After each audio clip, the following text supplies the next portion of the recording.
va enchaîner avec un sujet qui intéresse tout le monde, hein. Enfin un actif qui intéresse tout le monde, c'est l'énergie, en particulier le gaz naturel.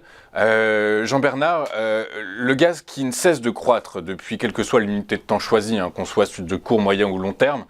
Du coup, est-ce que avec les sanctions et ce risque géopolitique, évidemment, ça peut amener le cours à continuer à croître. Est-ce que c'est ce que nous dit l'analyse technique, Jean-Bernard? Bah écoutez, oui, oui, oui. Moi, si vous voulez, je ne suis pas quotidiennement l'évolution du gaz, mais voilà, c'est un actif auquel je porte un peu d'attention depuis quelque temps.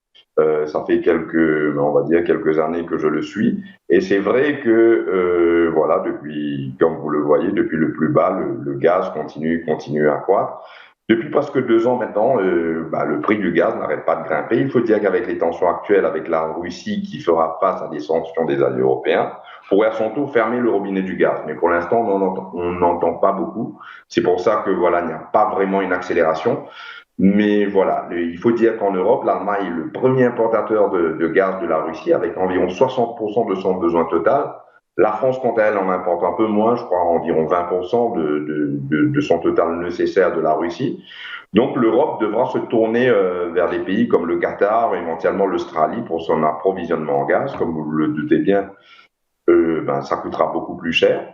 Et donc, avec les tensions qui existent, si Vladimir Poutine décide là de fermer bien le robinet, ben voilà, le prix du gaz pourrait augmenter. Et si on se base sur le graphique mensuel, le gaz pourrait atteindre, on va dire à long terme, parce que c'est un graphique mensuel, mais ça peut aller très vite, dépendant de l'environnement géopolitique, mais on pourrait atteindre les niveaux de 2005, comme vous le verrez sur le graphe, qui était environ de 16 dollars. Alors 16 dollars, c'est pour environ 25 kilos si ma conversion est bien faite.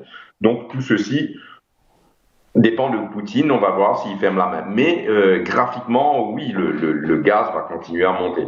Mais dépendant de Poutine, est-ce que ça va monter beaucoup plus vite qu'attendu? On verra bien. Mais voilà, le gaz, on va dire, dans une phase haussière.